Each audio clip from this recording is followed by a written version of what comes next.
আসসালামু আলাইকুম প্রিয় দর্শক এবং শ্রোতা বন্ধুরা, আজকে কিছু কথা বলবো একান্ত ব্যক্তিগত। কারণ আজকে এই কথাগুলো না বললে আর নয়। কারণ হচ্ছে, সম্প্রতি একটি ঘটনা ঘটছে ঢাকার মিরপুরে। 4 সন্তান শিক্ষিত এবং প্রতিষ্ঠিত সামাজিক দৃষ্টিতে, মা 75 বছর বয়সে ঘরের মধ্যে মরে পচে আছে। দুর্গন্ধ বের হয়ে যাওয়ার পরে পাশের ফ্ল্যাটের লোকজন যে কোনো মাধ্যমে এটা প্রকাশ করেছে। সেই দৃষ্টিকোণ থেকে চিন্তা করলাম যে আমার আসলেই একটু কথা বলা উচিত। এবং সেই যে মহিলা যিনি মারা গেছেন, ভিকটিম বলা যায়, তো তার সন্তানরা কর্মস্থল থেকে একটি সাময়িক বরখাস্ত হয়েছেন বটে। আমি যেটা বলতে চাচ্ছি, আমি ব্যক্তিগত জীবনে এক কন্যা সন্তানের বাবা। আমরা আয়ের দিক চিন্তা করলে, আয়ের দিকের তুলনায় বলা যায় আমরা হতদরিদ্র। কারণ একজন শ্রমিক হিসাবে আমার এই কন্যা সন্তানকে শহরে রাখা সম্ভব হয় না। কারণ শহরের যে ব্যয়, সেটা রাখা সম্ভব হয় না।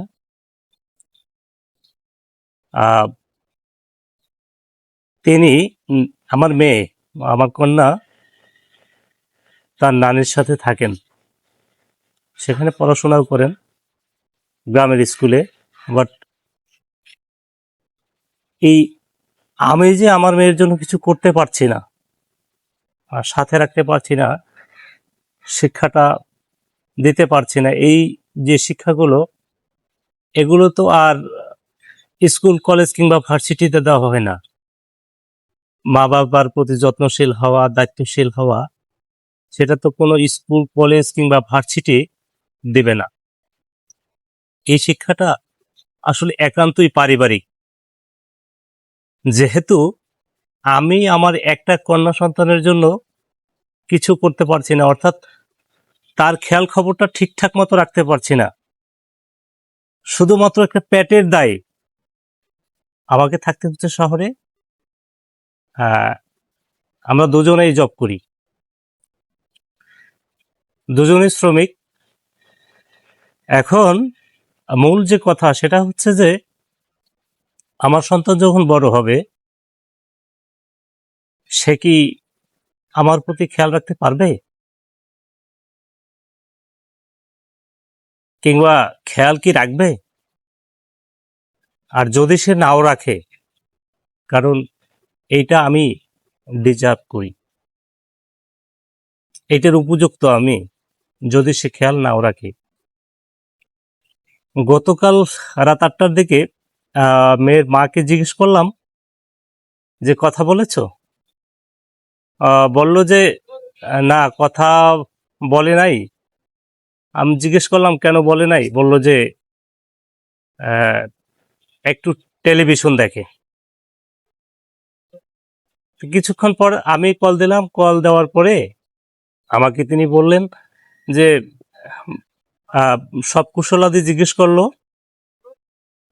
এবং আমি বললাম যে তোমার মামনির সাথে কথা বলেছো?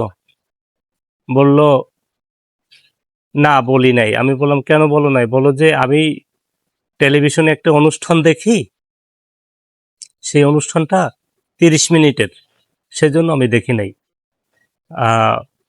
তো আমি মেয়েকে সুন্দরভাবে বোঝালাম যে মা বাবার সাথে কথা বলাটা সবচেয়ে, দুনিয়ার যত ব্যস্ততম কাজ আছে সবার থেকে মা বাবার কথাটাকে গুরুত্ব দেওয়া অবশ্যই দরকার। এবং তোমার উচিত, তুমি এখন ক্লাস 5-এ পড়ো, তোমার উচিত বাবা মায়ের প্রতি যত্নশীল হওয়া, খেয়াল খবর রাখা।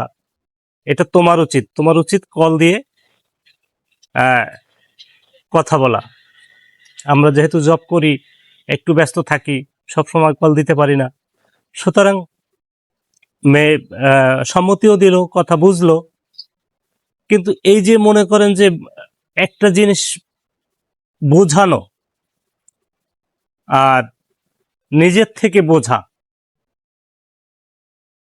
এই জিনিসটা আসলে সম্পূর্ণ আলাদা। হয়তো ছোট মানুষ একটা অনুষ্ঠানের জন্য মা বাবার প্রতি তার মা বাবা কল দিয়েছে, সেইখানে সে কর্ণপাত করে নাই, তার ওই অনুষ্ঠানটাই ভালো লাগে। হয়তো বাচ্চাদেরকে বুঝিয়ে বললে আবার বুঝেও। তবে আমি যেটা মনে করি, সন্তানকে এই পারিবারিক শিক্ষাটা দেওয়া অবশ্যই দরকার। স্কুল, কলেজ, ভার্সিটি, সামাজিক দৃষ্টিতে আমরা যাকে দেখি প্রতিষ্ঠিত, আসলে এটা প্রতিষ্ঠিত নয়। এটাকে প্রতিষ্ঠিত বলা যায় না। যে সন্তান বাবা মায়ের প্রতি শ্রদ্ধাশীল নয়, যত্নশীল নয়, এরকম শিক্ষা না দেওয়াটাই উচিত। আসলে আমরা দেখি কি, গ্রামে গঞ্জে যারা অল্প শিক্ষিত যারা, তারা কিন্তু বাবা মা, ভাই বোন, পরিবারের সবাই একসাথে খুব সুন্দরভাবে বসবাস করছে। আর যারা বিদেশে লেখাপড়া করে, উচ্চ শিক্ষিত যাকে বলি আমরা, সে লোকই কিন্তু বাবা মায়ের প্রতি খেয়াল খুব কম রাখে। হয়তো আমি এই ব্যাপারটা নিয়ে অনেক কিছু জানি না, যে তাদের পরিবারের ভেতর কেমন। পরিবারে তো আসলে প্রতিযোগিতাই চলে, যে ছোট ভাই থেকে বড় ভাই ইনকাম বেশি করবে, অফিস করবে, নিজের একটা অফিস থাকবে, আমার বড় একটা জব থাকবে, প্রতিবেশীর সাথে একটা প্রতিযোগিতা থাকে, তার থেকে প্রতিবেশীর থেকে আমি একটু এগিয়ে থাকবো শিক্ষায়। এইভাবে অনেক প্রতিযোগিতা চলে। সেই প্রতিযোগিতার দিক থেকে যদি আমরা আমাদের সন্তানদেরকে প্রতিযোগিতা করাই, তাহলে তারা তো ওটাই শিখবে। বাবা মায়ের খেয়াল না রেখে যারা এরকম এই বৃদ্ধ বয়সে মাকে ফেলে রেখেছেন এভাবে, আসলে এইটা আমরা যেহেতু ভিতরের সব খবর জানি না, সেই হিসাবে সেই সন্তানদের দোষ দেওয়া, ওটা আমার উচিত হবে কিনা সেটাও জানি না। তবে আমি মনে করি এই যে ঘটনাটা ঘটলো, এবং এই সারা বাংলাদেশে, সারা ওয়ার্ল্ডে একটা আলোড়ন সৃষ্টি করলো, একটা কেমন একটা বিষয়, দৃষ্টিকটু বিষয়টা। তো আমরা যারা আছি, এর পরবর্তীতে আমরা যেন একটু সোচ্চার হই, এবং আমরা যেন মা বাবার প্রতি একটু শ্রদ্ধাশীল, যত্নশীল হই। আমার দর্শক যারা আছেন,